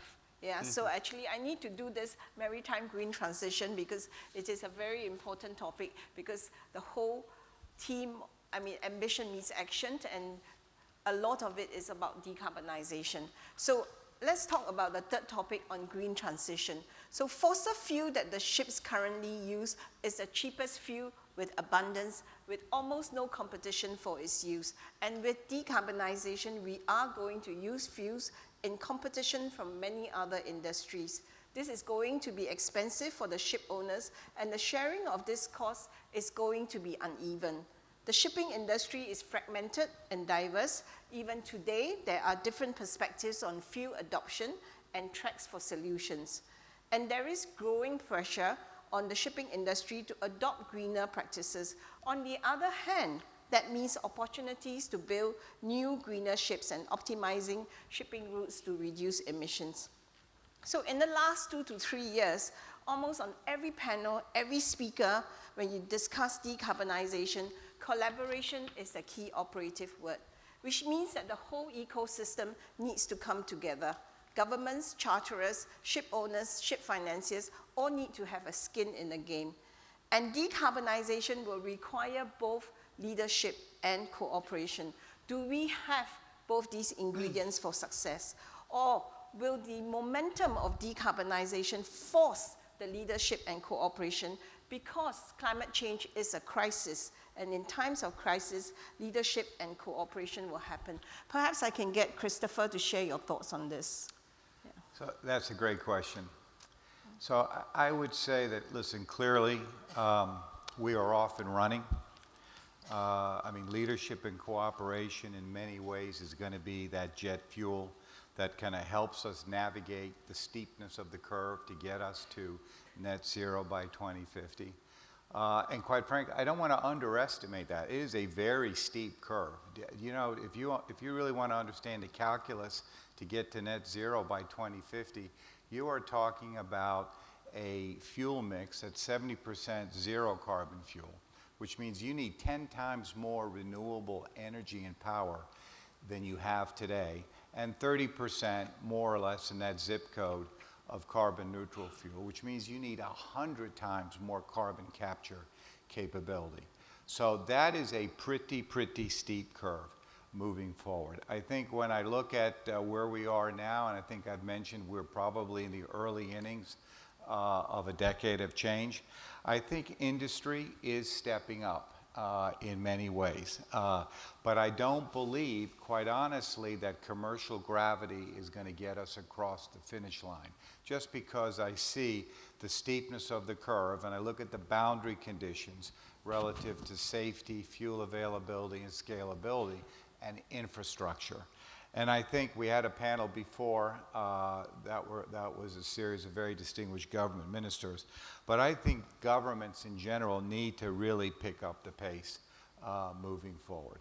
And they need to pick up the pace when we look at the boundary conditions. We looked at, remember, there are, in addition to everything I've said, there are also new relationships forming, government to industry, charters to owners, and quite frankly, we haven't even talked about it, but ships to ports. But when I look at kind of governments to governments and I look at safety, obviously, you know, what we really need to figure out now is where are we going? Safety has been the mantra of the industry. The IMO is going to have a lot of work that they need to do here coming forward. But we do need really one safety quarterback and one safety playbook.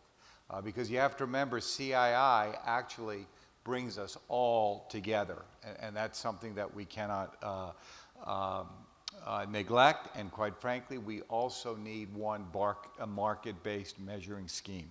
So this is where, in terms of safety, where governments really need to step up, because a fragmented safety framework is going to be a problem. It will increase costs, it will have impacts on safety, it is just going to be a big problem, and quite frankly, I think is going to be dangerous for us. Governments also need to step up in terms of availability and scalability of fuel, and primarily also in infrastructure.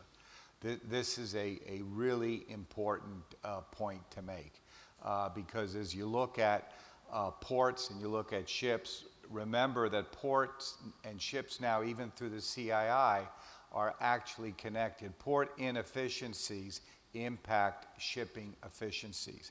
And when you look now at what we need to do moving forward with infrastructure, ports are a very interesting public-private partnership moving forward.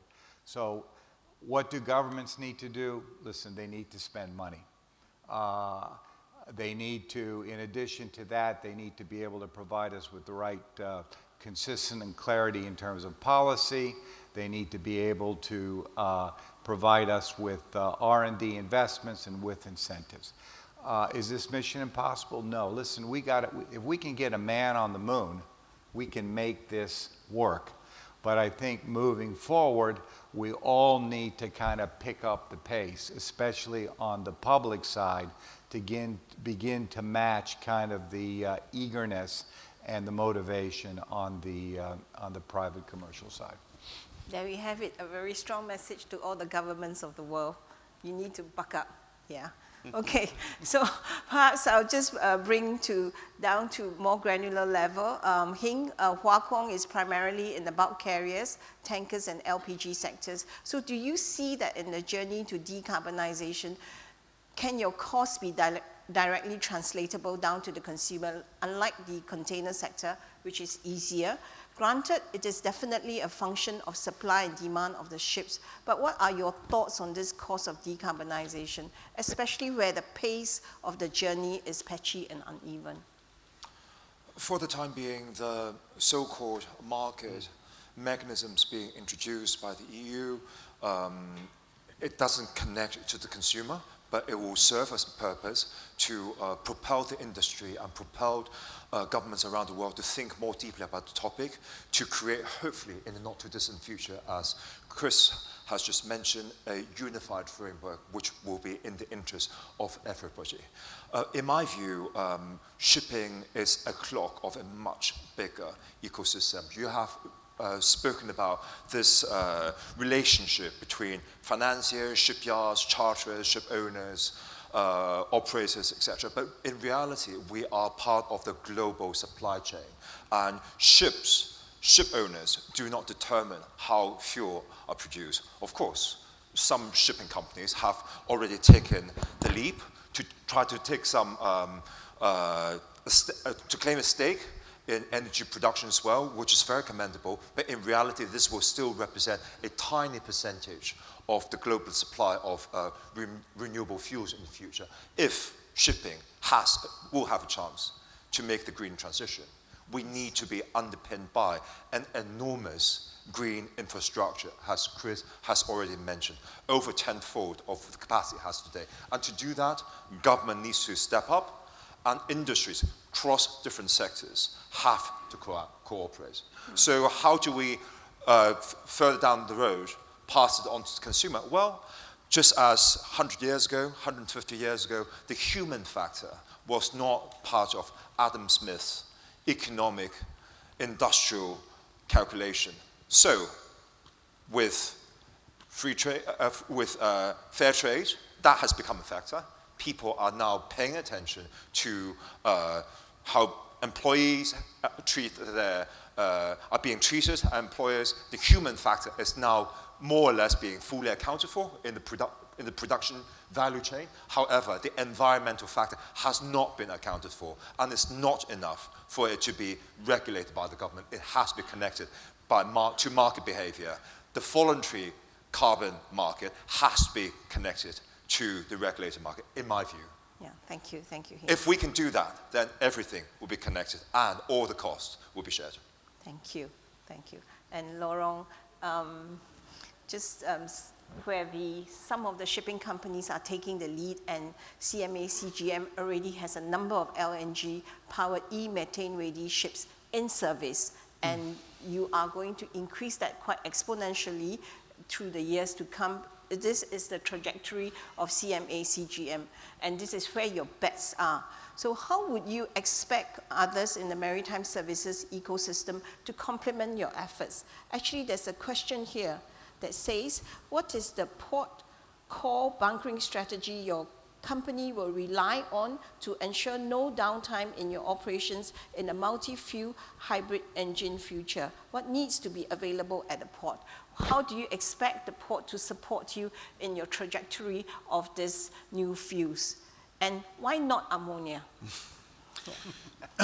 So, first of all, in regard to LNG, so in CMA CGM, we take the subject of energy transition very seriously. So we were one of the first one to move on ultra-large vessel on LNG, actually, in 2017. So e-methane, biomethane are energy that you can use with, with LNG vessels. So it's why we are looking at those energy, and we are continuing to invest into energy. Actually, we'll get by 2027 we'll get about 69 LNG vessels. But we are as well investing in other type of vessel. We have e-methanol, methanol-ready vessel that will arrive, 24 actually, by 27. So we are looking at all kind of energy.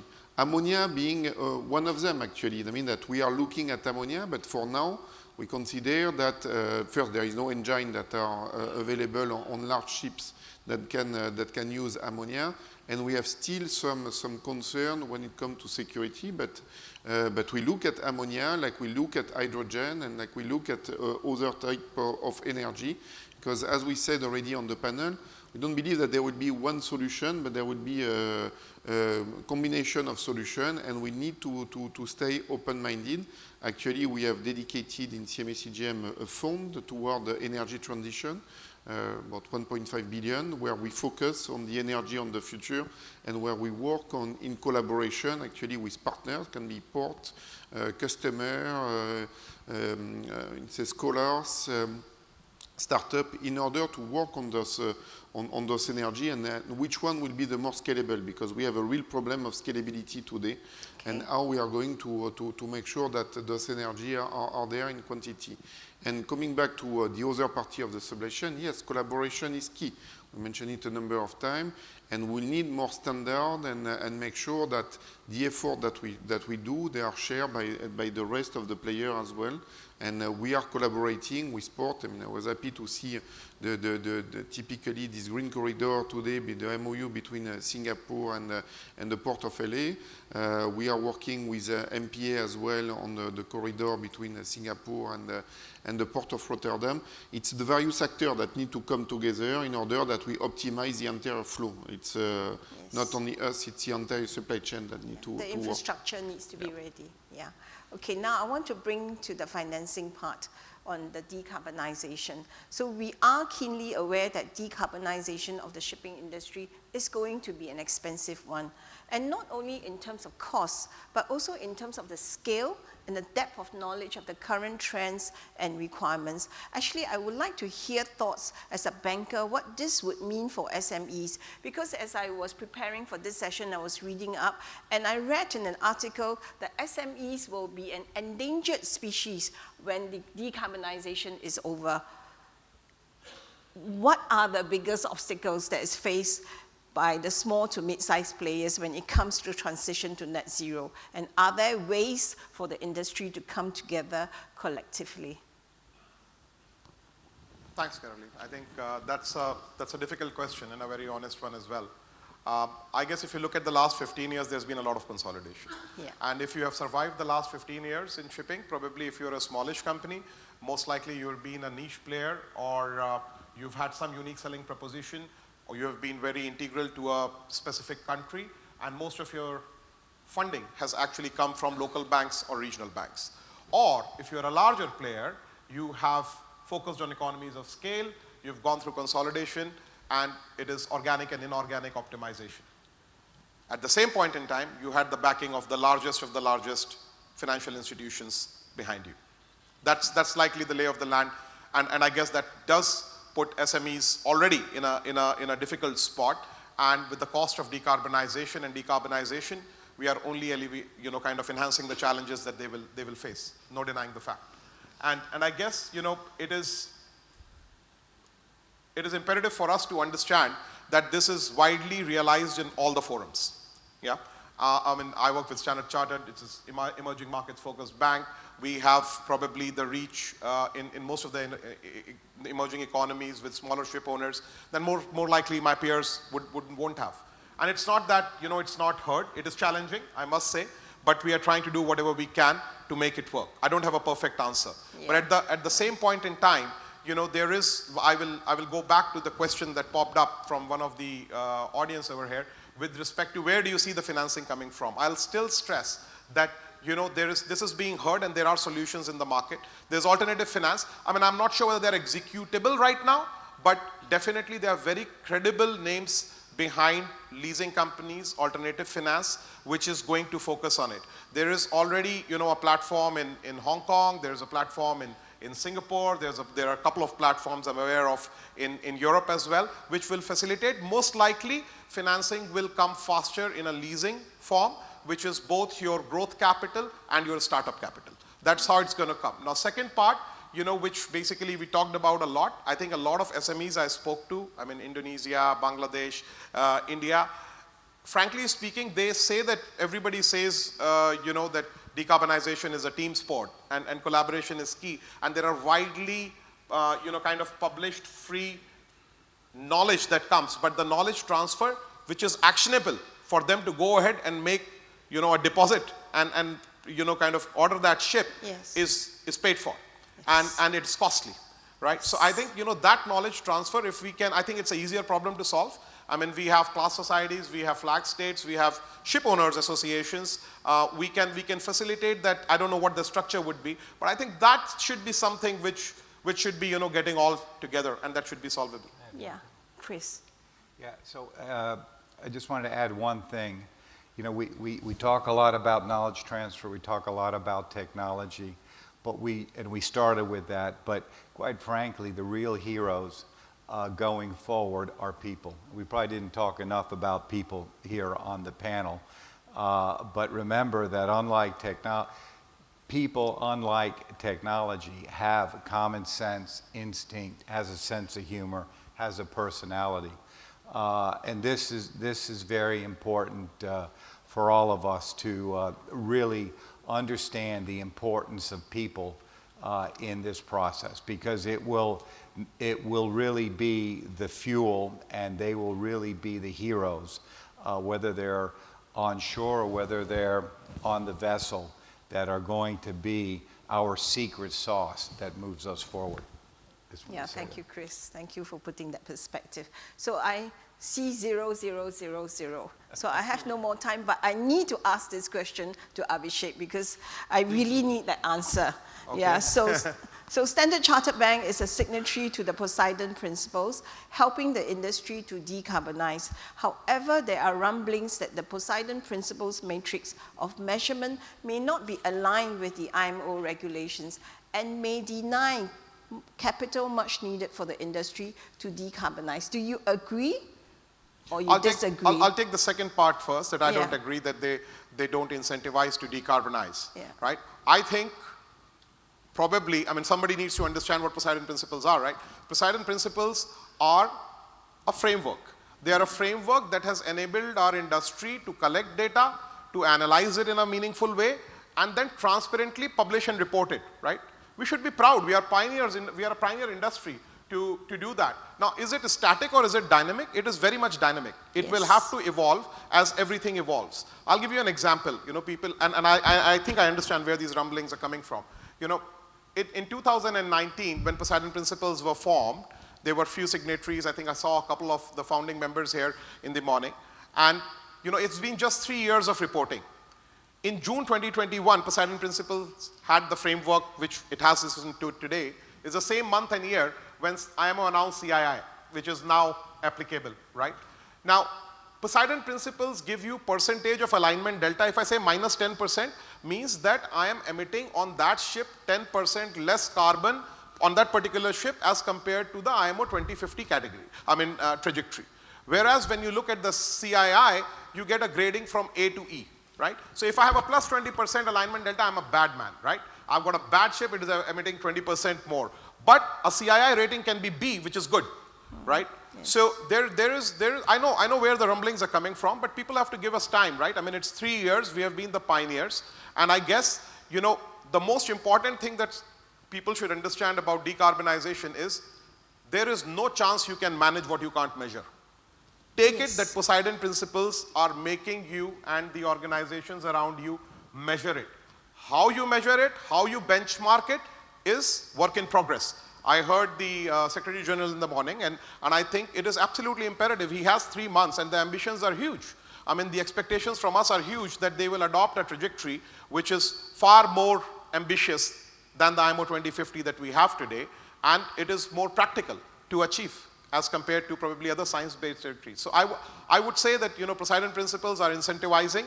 You would see that I heard somebody say today when I was coming in that, oh, you do price ratchets and you've got sustainability-linked loans. Great, that incentivizes based on your Poseidon score, but the price ratchets are 2 to 5 bips. Yeah, it is 2 to 5 bips. I mean, yes, that is what, bankers can economically afford, right, to give. But it is still an incentive. It can't be 50 basis points. So I think it may be, but we need to give us time. So that's what I feel. Last point, which is very factual. There are 30 signatories to Poseidon Principles as I speak. I just gave you the landscape of ship financing globally.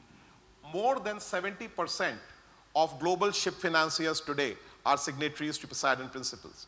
Trust us, we're doing something right.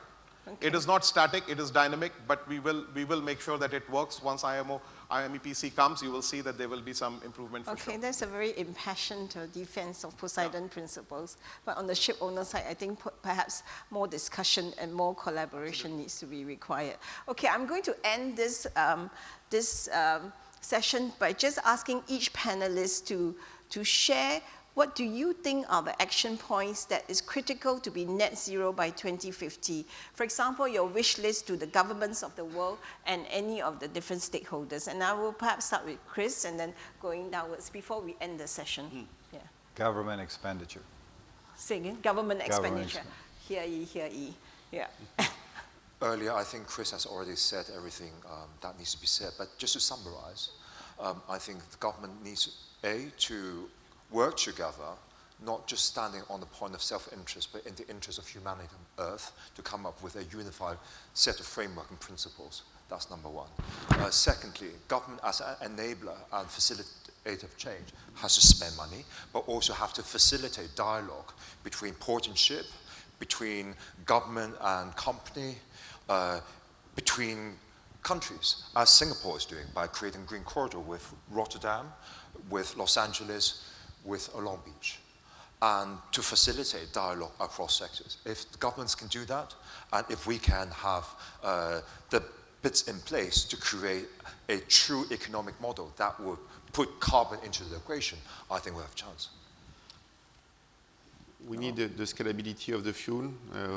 It's key. And with the scalability would come the infrastructure, and while there is a cost to that. I mean, the cost of not doing it, it's much more higher. So we really expect that the government will step up and allow us to have the scalability to come to this net zero objective. Yes, yes. And Abhishek? Well, unique distinction of working as a ship financier with 2 regulators. IMO, expectation I already said, very ambitious. Yes. Banking regulator didn't get an opportunity to touch upon. MAS announced on 20th. I think everybody knows the transition financing as one of its agenda, which is fantastic. But I can tell you, if you need to get bank funding in, and I alluded to it, it is quote unquote new tech. The ships that we are talking about are not there. The fuel that we are talking about are not there. Yes. And once it comes, it will be under the existing banking regulations. It will be very difficult to optimize capital allocated for a bank to them because they are a higher risk asset, they are new tech, and they do not have a deep resale market stroke liquidity history to demonstrate. So I think there has to be some kind of impetus from banking regulators to incentivize banks to give the capital more optimally to do that. I think that's something to do that. Yes. And with that, I thank all my panelists for a most insightful discussion. I hope you have enjoyed it as much as I did, and thank you for your attention. Thank you. Certainly, really appreciate that, panelists and Caroline, for taking us through. We're going to take a photo together. to commemorate this moment. So how we're going to do this? Let's get a bit of guidance from our professional photographers. Do you want them to step in front? Okay, please step in front of the tables.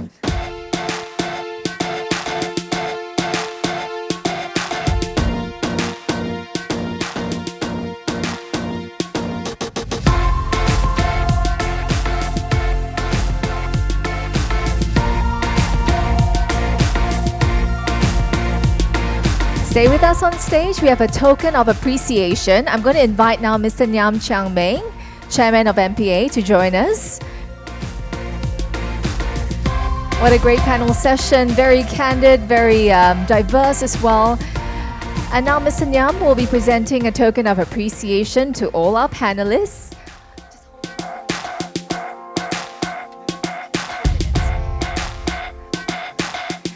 Mr. Ngiam will now be presenting these customized presents. They are from the Art Faculty, a social enterprise by Autism Resource Centre Singapore. It's dedicated to showcasing and honouring the unique talents of artists on the spectrum.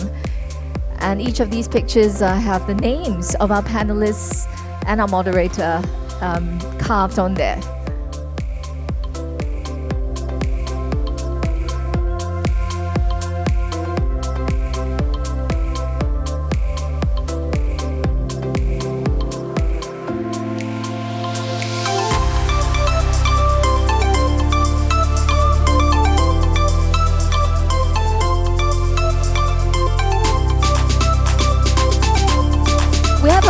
At the end, I believe, a group photo together. If you could just hold on a little while with the pictures.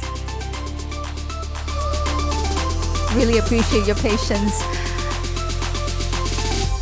And for those of you still here with us, I'd just like to invite you to go on to smw.sg because we have got exciting weekend activities.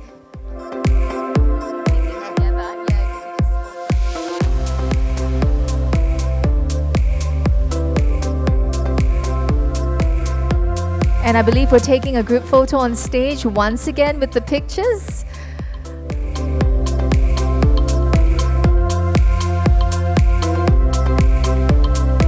And as they do the group photos, I might as well just tell everyone, thank you all for your presence here.